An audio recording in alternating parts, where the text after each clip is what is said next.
Når vi nu snakker om den her cardigan, som har det meget tynde, ligesom den jeg lige har set derinde. Her ser jeg den så, hvor den har lidt længere ærmer og sådan lidt mere, lidt længere og sådan lidt mere luftig, men det er faktisk samme materiale. Så den er jo gennemsigtig, men man har den alligevel på, så det ikke er helt så gennemsigtig.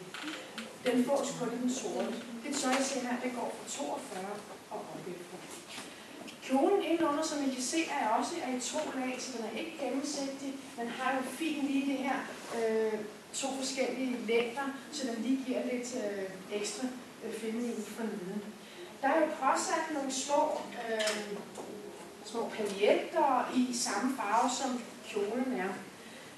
Den fås også i den grønne, med grønne paljetter, og fås også i sort, med sorte paljetter.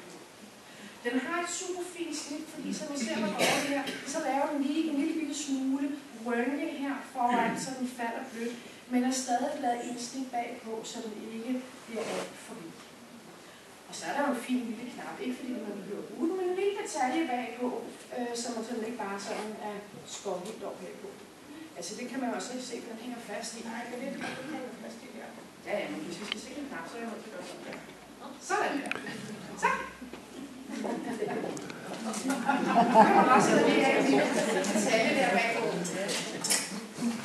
Og her, vi skal også lige se her, her er der et par nylonstrømper med i spiralblomster på, så de går sådan i spiral op af benet, altså sådan, det går op.